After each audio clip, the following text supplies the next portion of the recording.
The first two films I made were very, very personal movies. Like, I mean, I guess in some respects I took the typical first-time filmmaker route and, like, you know, you make films about yourself. Like, the first film I made was about, an unrequited love relationship I had at the time, and that was my way of dealing with it. I mean, I've always used the arts as a way to express myself and address, you know, let's say personal issues. Like, in the beginning, well, when I was young, when I was a kid, I used to have all these dinosaurs and Ninja Turtle toys and that, so I would sort of act out stories with them. And then I got into writing, so I would write short stories and poems and that. And yes, you know, I wrote the typical melancholic adolescent high school poems that if I were to read now, I'd just weep for how cringeworthy they are. But, you know, there was that, and then I got into acting, and then through acting I got into filmmaking. So film was just a way for me to address a lot of personal issues. And yeah, I mean, I'm not going into too much detail there, but, you know, like the second film was, you know, more like home life and that. Although I can assure you that my mom never gave birth to a giant toe.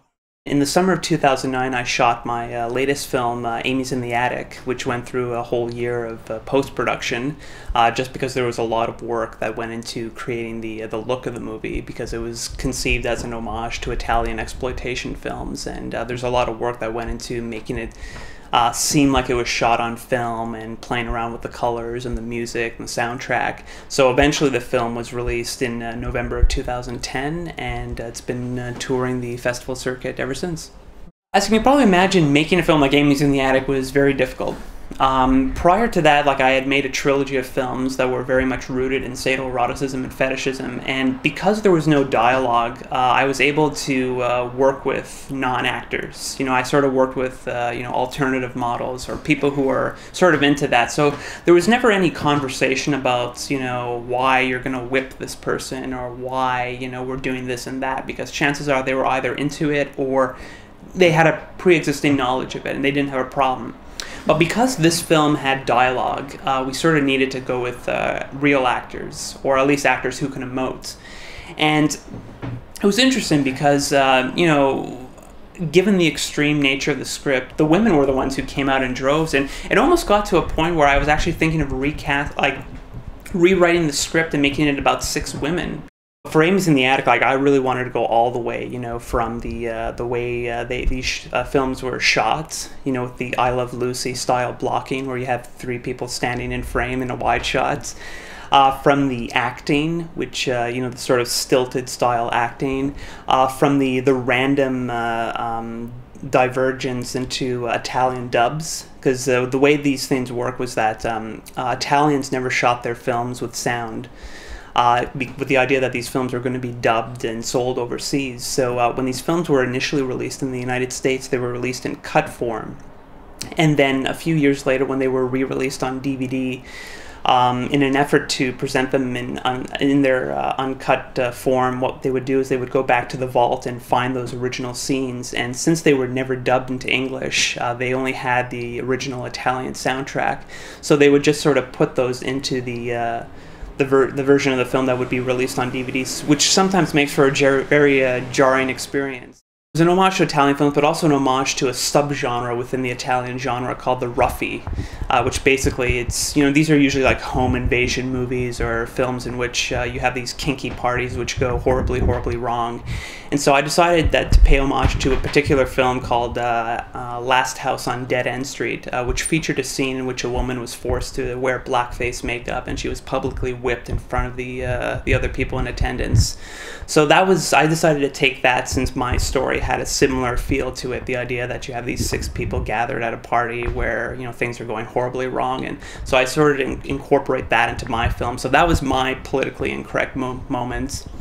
And, you know, again, it's funny because, like, I have a lot of black friends who didn't object to that at all. Like, when they read this in the script, in fact, if anything, I specifically showed the script to, you know, friends just to say, well, you know, what do you think about this, you know, like, and I explained the context in which this was gonna be done, and they didn't seem to have a problem. It's funny because, like, until recently I would have told you, like, this was probably the worst experience I ever had making a movie, and to some extent it still is, but I guess it's fun, it's great to know that in spite of all this hell that we went through making it, like, a lot of good came out of it, you know, like, the film was well received, it's going to be turned into my first feature film, so I guess there's some light at the end of every tunnel.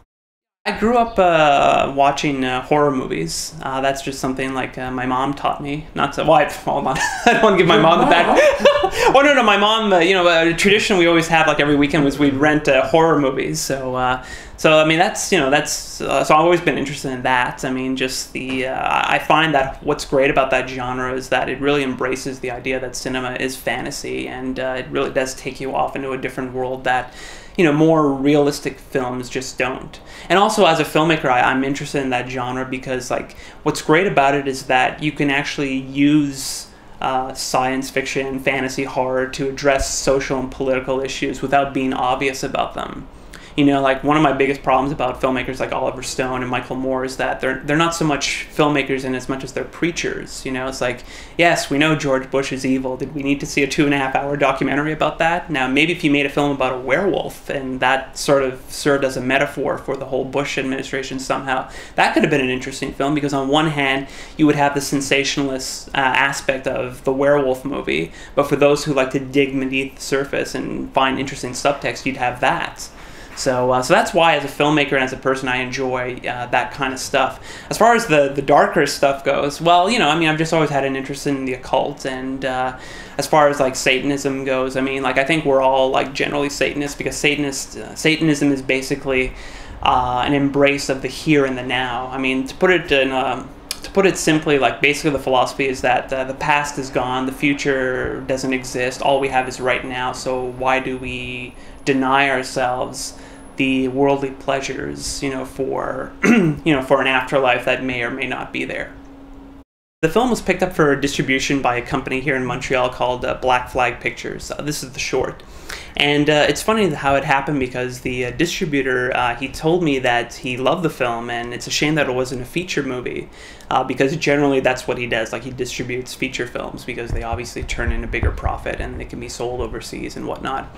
And I wrote back to him jokingly saying, well, if you gave me money to turn it into a feature, I'd gladly do that.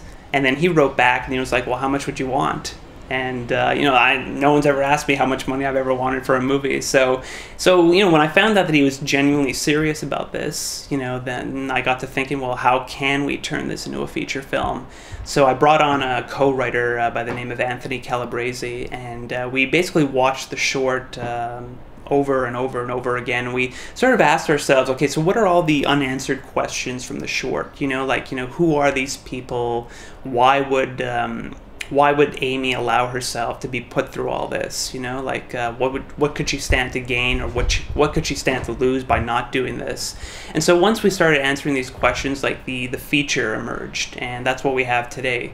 It took us about 3.5 months, and the original draft was about 165 pages. And it's funny you mentioned about how like a feature could be made that isn't necessarily an homage-based film, because that's actually what the feature is going to be.